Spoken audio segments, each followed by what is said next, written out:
America में साल की शुरुआत से ही यूएफओ और एलियन को लेकर चर्चा बढ़ गई है। ऐसा कहा जाता है कि न्यू मैक्सिको के शहर रोजवेल में 1947 में एक यूएफओ क्रैश हुआ था।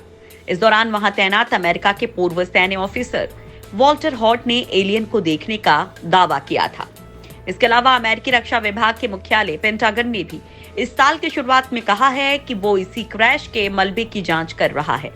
इस बीच देश के पूर्व राष्ट्रपति बराक ओबामा से भी यूएफओ से जुड़े कुछ सवाल पूछे गए हैं, जिनके बारे में उन्होंने बेहद दिलचस्प जवाब दिए हैं। ओबामा इस हफ्ते की शुरुआत में द लेट लेट शो में आए थे, जहां उन्होंने कहा, जब मैंने पद संभाला तो पूछा कि क्या कोई ऐसी लैब है जहां हमने एलियन नमूने या स्पेसशिप को रखा हुआ है। और क्या आप जानते हैं, उन्होंने थोड़ी बहुत रिसर्च की और जवाब में ना कह दिया। ऐसा कहा जा रहा है कि ओबामा ने ये सब बातें मजाक में कही हैं, लेकिन उन्होंने आगे यूएफओ के बारे में जो कुछ कहा वो काफी अलग था। उन्होंने स्वीकार कर लिया कि इससे जुड़ी कई फुटेज हैं, जिनके बारे में किसी को जानकारी नहीं है। ओबामा ने कहा, क्या सच है और यहाँ मैं इसे लेकर अधिक गंभीर हूँ, क्या वो यहाँ हैं? आसमान में दिखने वाली चीजों के वीडियो और रिकॉर्ड्स हैं, जिनके बारे में हम नहीं जानते कि वो क्या हैं। मैं नहीं बता सकता कि वो कैसे हिल रहे हैं और उन्हें आसमान तक कैसे पहुंचाया गया है। उन्हें आसानी से समझ पाने का कोई पैटर्न नहीं है, और इसलिए क्या आप जानते हैं, मुझे लगता है कि लोग अब भी गंभीरता से जांच करने और ये पता लगाने की कोशिश कर रहे हैं कि वो क्या है।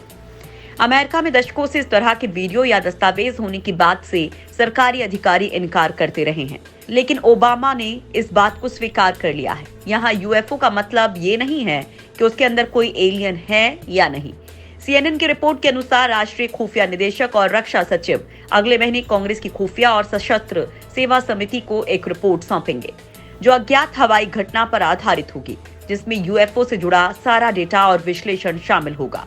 यहाँ इस साल यूएफओ से जुड़े दोनों बड़े खुलासे रिसर्चर एंथनी ब्रगेलिया ने किए हैं। उनका कहना है कि बेशक अमेरिकी सरकार यूएफओ के बारे में कुछ भी बोलने से बचती है, लेकिन ऐसा हो सकता है कि 1947 वाले यूएफओ के मलबे और उसमें दिखे एलियन को अभी भी कहीं रखा गया है। अमेरिका में नौसेना के पूर्व पायलट ने भी कई बार यूएफओ देखे जाने की बात कही थी, और इसके वीडियो भी अप्रैल में ही जारी किए गए हैं, जिसमें अमेरिकी जहाज यूएसएस ओमाहा से यूएफओ दिखाई दे रहा है। ये जहाज साल 2019 में सैन डिएगो के तट पर मौजूद था। तभी जहाज के कैमरे ने ये वीडियो बनाया था। इजरायली विशेषज्ञ ने किया था बड़ा दावा। इजरायल के पूर्व अंतरिक्ष सुरक्षा प्रोग्राम के प्रमुख हैम इशेद ने दावा किया है कि ब्रह्मांड में एलियन मौजूद हैं और उनका अमेरिका और इजरायल के साथ संपर्क भी है। यही नहीं, अमेरिका के पूर्व राष्ट्रपति डोनाल्ड ट्रंप भी इस बात को अच्छी तरह से जानते थे। उन्होंने ये भी दावा किया था कि एलियंस की मौजूदगी को अभी इसलिए छिपाकर रखा गया है क्योंकि मानवता अभी इसके लिए तैयार नहीं है। करीब 30 साल तक इजरायल के स्पेस सिक्योरिटी प्रोग्राम को संभालने वाले हैम इशेद ने कहा कि एक गैलेक्टिक फेडरेशन बनाया गया है, जो अमेरिका के साथ गुप्त समझौते के तहत मंगल ग्रह पर जमीन के अंदर एक अड्डा चला रहा है। इजरायली विशेषज्ञ ने कहा कि परग्रही लोग अमेरिकी एजेंट्स के साथ मिलकर ब्रह्मांड के ताने बाने को समझना चाहते हैं। इशेद ने कहा, एलियंस से कहा गया है कि वे अपनी उपस्थिति के बारे में घोषणा नहीं करें, क्योंकि मानवता अभी इसके लिए तैयार नहीं है।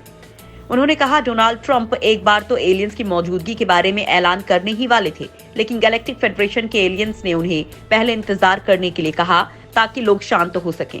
वे लोगों में बहुत ज्यादा उन्माद नहीं शुरू करना चाहते हैं। एलियंस चाहते हैं कि हम पहले मानसिक रूप से स्वस्थ और समझदार बने।